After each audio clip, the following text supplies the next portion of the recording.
Alors, ma première question, ce serait de savoir qu'est-ce qui vous a marqué, en fait, justement dans le domaine des nouvelles technologies, communication et information, diffusion d'informations. Qu'est-ce qui vous a marqué depuis votre arrivée? Quelles sont les grosses, je dirais, les grosses révolutions dans ce domaine-là aux États-Unis et en particulier à San Francisco? Est-ce qu'il y a eu des choses qui vous ont marqué? Le web d'abord, évidemment. Les réseaux sociaux, la mobilité, et fondamentalement, mais tout ça est très connu et très évident, c'est le fait qu'on est dans un univers de communication horizontale. Et donc ça change les données de la société, les données de l'économie, les données de la vie individuelle, et on n'a pas fini et on ne sait pas encore ce qui se passe. À mon avis, on ne comprend pas encore ce qui se passe. Et c'est ce qui est intéressant, c'est pour ça que c'est 13 ans, c'est longtemps, on pourrait dire j'en ai assez, mais c'est toujours on n'a toujours pas compris ce qui est en train de se passer, à mon avis. Ah, vous avez parlé des médias sociaux. Vous avez fait allusion aux médias sociaux.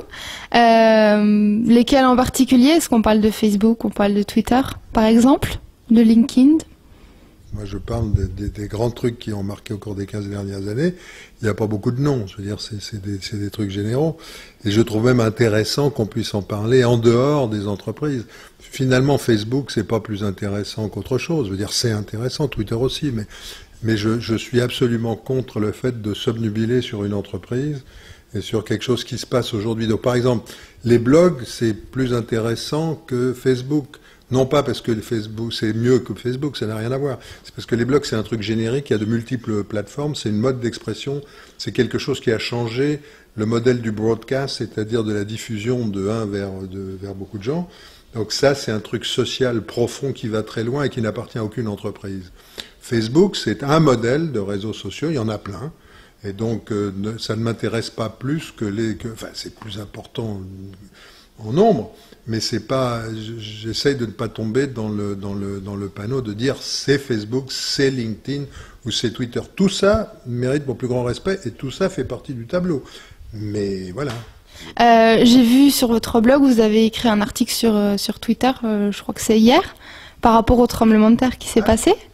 Donc, je voulais juste qu'on revienne là-dessus parce que justement c'est un bon exemple pour montrer la manière dont les informations sont traitées très rapidement sur Twitter. Premièrement, le tremblement de terre, il y a eu un tremblement de terre très bref, très court, qui n'a pas détruit grand-chose, 3.2, mais qui était à 3 km d'ici.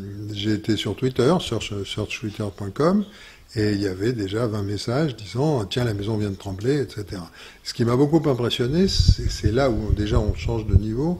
C'est-à-dire, c'est pas simplement j'ai eu un tremblement de terre dans la maison, ce qui est un intérêt limité, c'est que le 15e, 20e message, je ne me rappelle pas, mettait un lien à une information du site officiel des tremblements de terre aux États-Unis, et que donc on voyait les données exactes de l'endroit et de la force du tremblement de terre. Et donc c'est vrai qu'on a une information ultra rapide et tout ça. Cela étant, au bout de 10 minutes, c'est plus lisible. C'est extrêmement utile tout au début.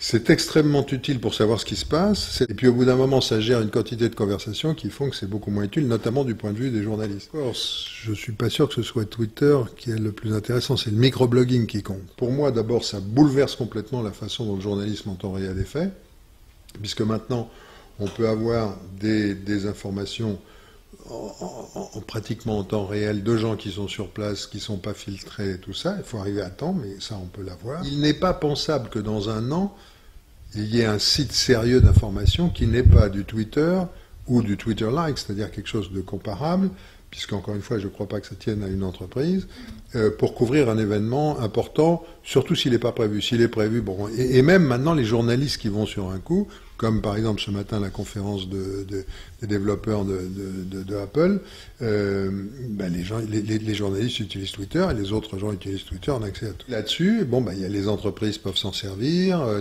les mouvements d'action sociaux s'en servir. Obama a montré qu'on pouvait s'en servir dans une campagne politique. Donc en gros, mais qu'est-ce qu'on voit? C'est toujours la même chose. On voit la communication horizontale à partir de messages courts, et là-dedans, extrêmement intéressante, il y a un papier de Business Week de cette semaine qui dit le plus intéressant de Twitter, c'est que l'innovation sur Twitter est faite par les gens.